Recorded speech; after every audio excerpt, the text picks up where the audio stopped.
Surf से धो दी मूर्ति। रात में ठाकुर जी आए सपने में और रो पड़े।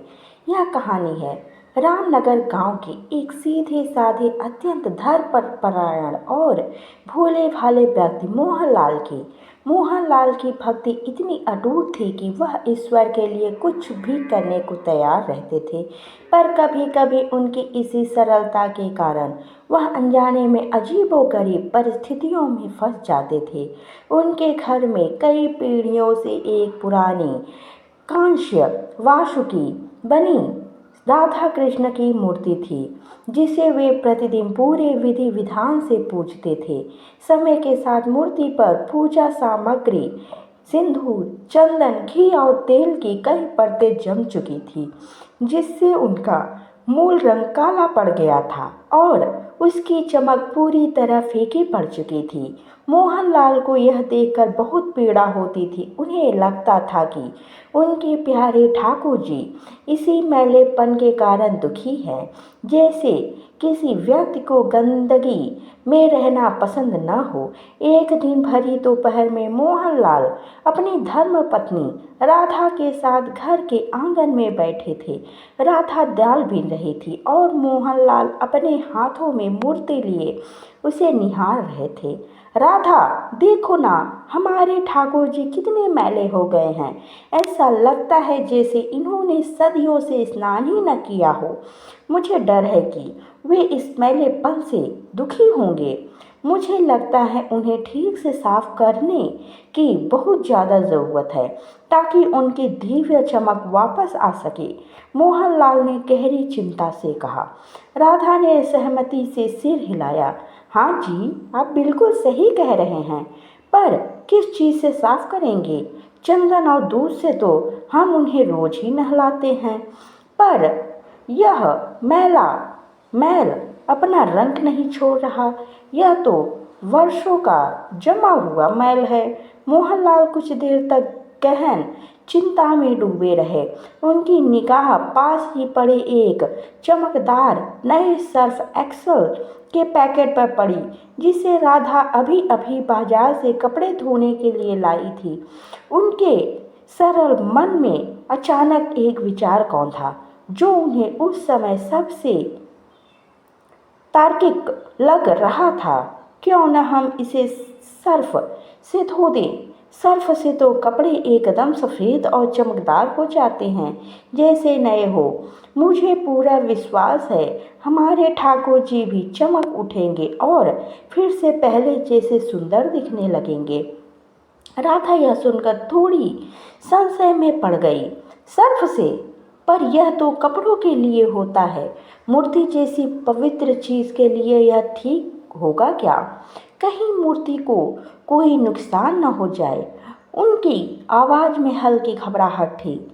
मोहनलाल ने अपने अटूट विश्वास और दृढ़ता से कहा, अरे राधा, तुम चिंता क्यों करती हो?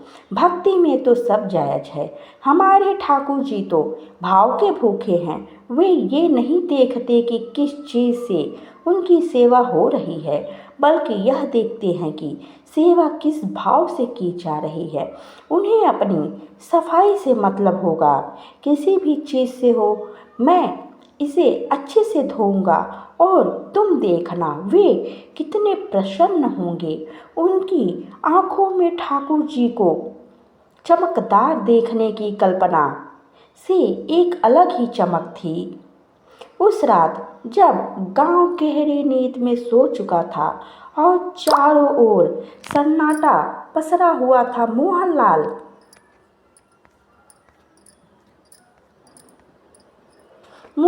ने अपनी दिन भर की सभी पूजा पाठ और गृहस्थी के काम निपटाए। उन्होंने एक बड़ा पीतल का बर्तन लिया, उसमें गुनगुना पानी भरा और फिर उदारता से उस सर्फ के पैकेट का सारा पाउडर उसमें उड़ेल दिया। पानी में झाग का एक मोटा गुब्बारा बन गया। फिर उन्होंने एक पुराने खुरदुरे झावे जूना को लिया, जो आमतौर पर बर्तन साफ करने के लिए इस्तेमाल होता था।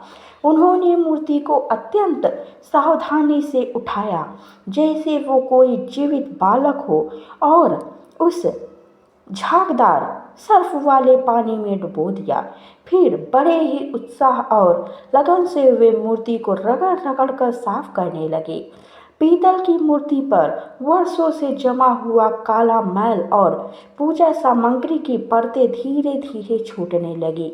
मोहनलाल को लगा कि उसके ठाकुर जी सचमुच साफ हो रहे हैं और उनकी खोई हुई चमक वापस आ रही है।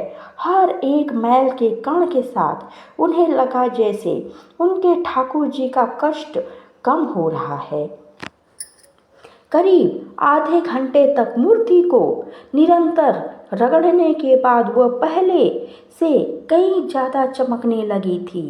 यद्यपि वह अपनी मूल चमक पर तो नहीं आ पाई थी, पर मोहनलाल को यह किसी चमत्कार से कम नहीं लगी।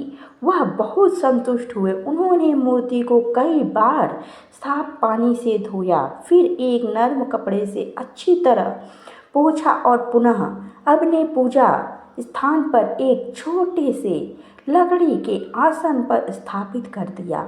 उन्हें लगा कि उन्होंने अपने प्यारे ठाकुर जी के लिए आज कुछ बहुत ही उत्कृष्ट और कल्याणकारी किया है। रात और गहरी हो चुकी थी। मोहनलाल ने अपनी खाट पर करवट ली और दिन भर की थकान के कारण जल्दी ही गहरी नींद में सो गए। लेकिन उनकी यह सुकून भरी नींद ज़्यादा देर तक नहीं टिकी। आधी रात को जब चंद्रमा अपने चरम पर था, उन्हें एक बेहद अजीब और विचलित करने वाला सपना आया। सपने में उनके सामने उनके वही प्यारे राधा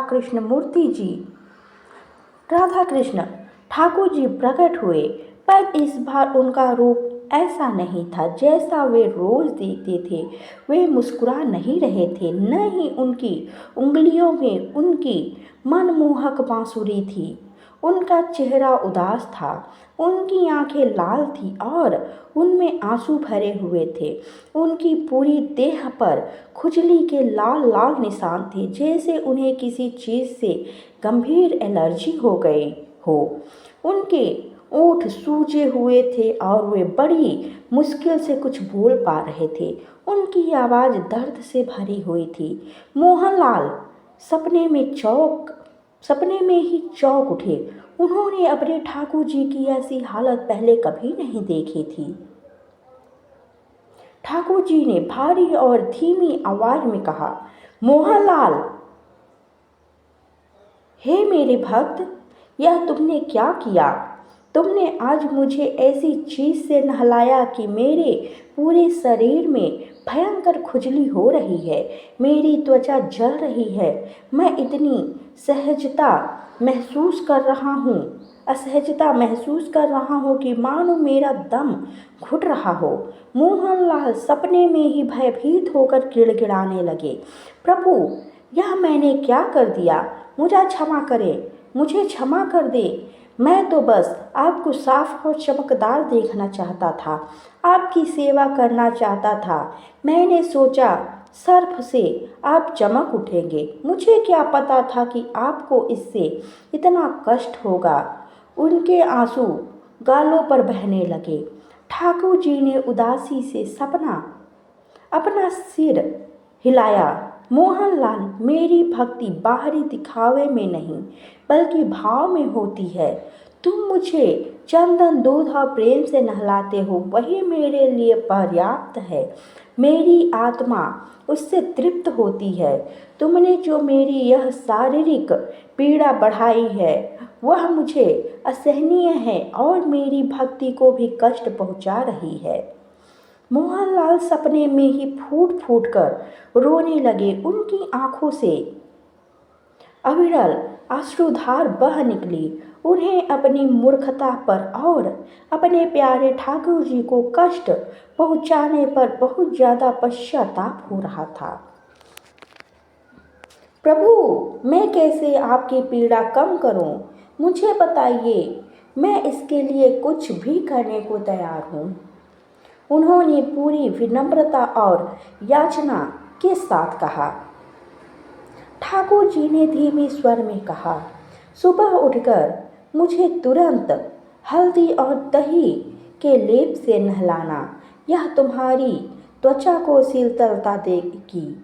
फिर गाय के शुद्ध दूध से मेरा अभिषेक करना और अंत में गंगा जल से स्नान कराना, तब शायद मेरी यह जलन और खुजली शांत हो सके।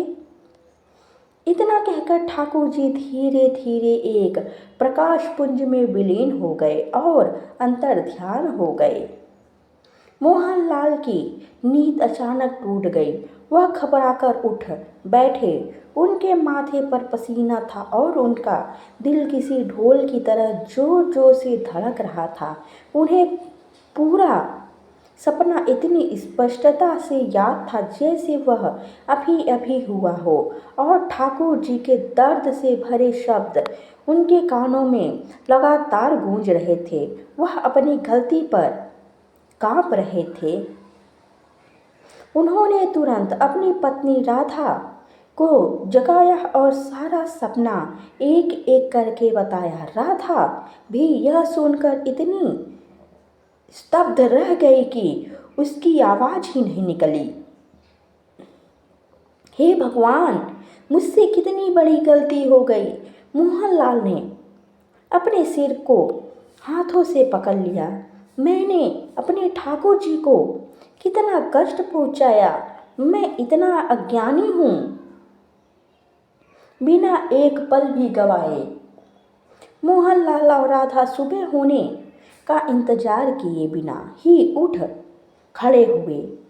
मोहनलाल ने तुरंत पास के गांव के एक ग्वाले से ताजी शुद्ध हल्दी की गांठें और दही मंगवाया। उन्होंने अपने हाथों से हल्दी को पीसा और दही के साथ मिलाकर एक गाढ़ा सुगंधित लेप तैयार किया। फिर उन्हें पूर्ण श्रद्धा, भक्ति और पश्चाताप के साथ ठाकुर जी की मूर्ति को उठाया।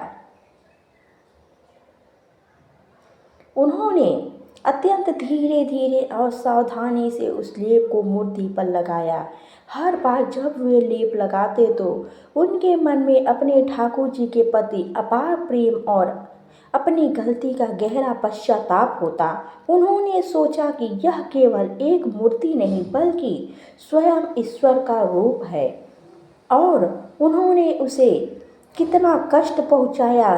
लेप लगाने के बाद उन्होंने कुछ देर उसे मूर्ति पर लगा रहने दिया, जैसे किसी घाव पर मरहम लगाया जाता है। फिर उन्होंने शुद्ध गाय का दूध लाया और पूरे भक्ति भाव से उससे मूर्ति का अभिषेक किया, ठीक वैसे ही जैसे ठाकुर जी ने सपने में बताया था। अंत में उन्होंने पवित्र गंगा जल से मूर्ति को स्नान कराया और उसे एक साफ मुलायम सूती कपड़े से धीरे से पोंछा।